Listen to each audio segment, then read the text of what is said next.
చెప్పండి, కడపలో ఎంపీకి ఎవరు గెలుస్తారంటారు? వైఎస్ అవినాష్ రెడ్డి గారు 5 లక్షల పైచిలుకు ఓట్లతో గెలవబోతున్నారు. అలాగే పులివెందుల అసెంబ్లీ నుండి జగన్మోహన్ రెడ్డి గారు 1,00,000 ఓట్ల పైచిలుకు ఓట్లతో భారీ మెజార్టీతో గెలవబోతున్నారు. సీఎంగా తిరిగి ఆయనే ఫామ్ చేయబోతున్నారు 130-140 సీట్లతో. జగన్ గారి హయాంలో, అవినాష్ రెడ్డి గారి హయాంలో ఇక్కడ ఎలాంటి అభివృద్ధి పనులు జరిగాయి? చాలా జరిగాయి, చెప్పుకోలేని జరిగాయి, చెప్పుకోవడానికి లేవు, చెప్పుకోవడానికి ఎక్కువ ఉన్నాయి, చెప్పడానికి టైం కుదరదు. ఇప్పుడు చాలా జరిగాయి, రోడ్లు జరిగాయి, అభివృద్ధి చాలా జరిగాయి, ఒక్కటని కాదు చాలా జరిగాయి, చాలా జరిగాయి. అమ్మఒడి అయితే ఏమి, ఇంకోటి అయితే చాలా ఏదైనా కానీ జగన్ గారి ప్రభుత్వంలో చాలా జరిగాయి.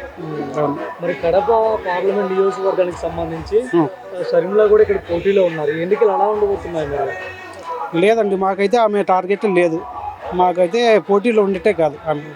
ఎందుకంటే వాళ్ళ గౌరవం ఇవ్వాలి, ఎందుకంటే పెద్ద ఆయన కూతురు కాబట్టి గౌరవం ఇవ్వాలి అంతే. మాకైతే ఆమె పోటీనే కాదు. మరి హత్య రాజకీయాల్ని ప్రోత్సహించొద్దని అవినాష్ గారిని దృష్టిలో పెట్టుకుని ఆమె చాలా కామెంట్. లేదండి, ఆయన చేసింటే అనుకో చేయలేదు, ఎందుకంటే కావాలని చేస్తున్నారు అంతే.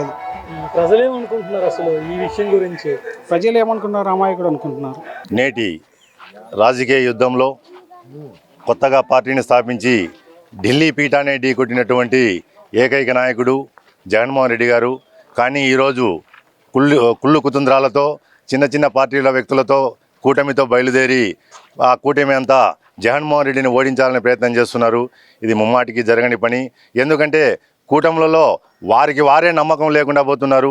ఉదాహరణకు జనసేన పార్టీని తీసుకుంటే 40 సీట్లు 50 సీట్లు తీసుకుంటా అని చెప్పినోడు 23 సీట్లకు వచ్చి ఆ 23 సీట్లలో కూడా మళ్ళీ తెలుగుదేశం అభ్యర్థులనే నిలబెట్టుకున్నటువంటి చంద్రబాబు నాయుడు ఎత్తుగడలను తెలుసుకోలేక ఆయన తెలుగుదేశం పార్టీకి మద్దతు ఇస్తున్నాడు. కానీ ఈరోజు మేనిఫెస్టో రిలీజ్ చేసినారు.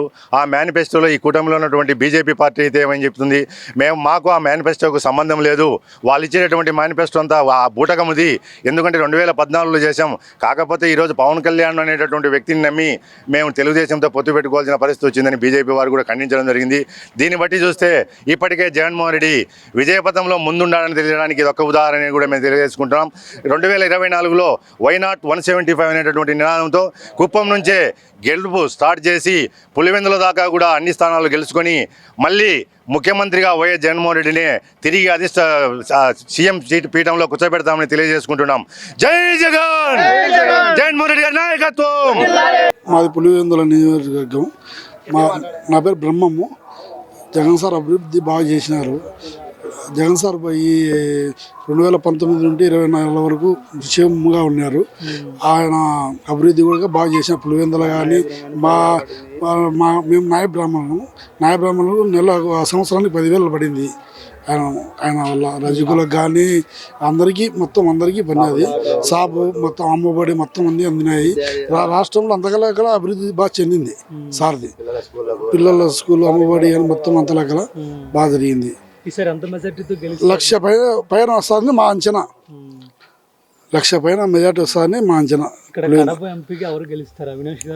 అవినాష్ రెడ్డి గారు కంపల్సరీ ప్రజల్లో ఉంటారు. అవినాష్ రెడ్డి గారు ఖచ్చితంగా ఏది చిన్న పిల్లడు పోయినా కూడా పలుకుతాడు సార్. అవినాష్ రెడ్డి గారు చిన్న పిల్లడు పోయినా పలుకుతాడు. ఆయనకి ఎంత మెజార్టీ వస్తుంది అనుకుంటున్నారు? ఆయన కూడా వస్తుంది, బాగా వస్తుంది మెజార్టీ. మరి షర్మిల పోటీలో ఉన్నారు కదా, మరి ఏమైనా అది మాకైతే Jaganmohan Reddy sir, Avinash Reddy sir, MP sir మాకు ఖచ్చితంగా 100%.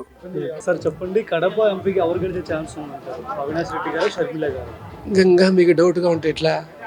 కడప ఎంపీ వైఎస్ అవినాష్ రెడ్డి గారు భారీ మెజారిటీతో గెలుస్తారు.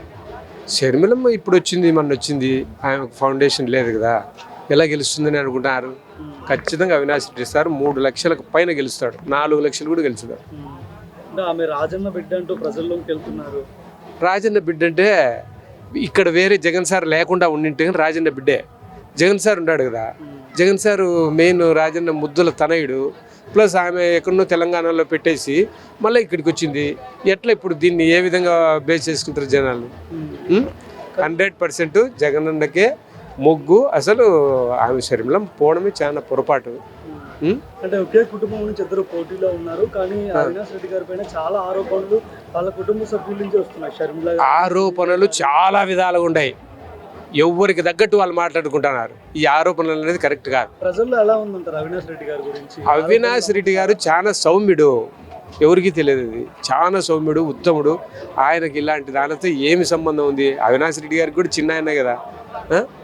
మరి అవినాష్ రెడ్డి గారికి ఏదో ఎట్లా జరిగినాయో చాలా కోణాలు ఉన్నాయి జరిగేదానికి. జరగడం అయితే అది జరిగింది, కానీ చాలా కోణాలు ఉన్నాయి కదా. అది అందరూ జనాలు దృష్టిలో పెట్టుకోవాలి కదా.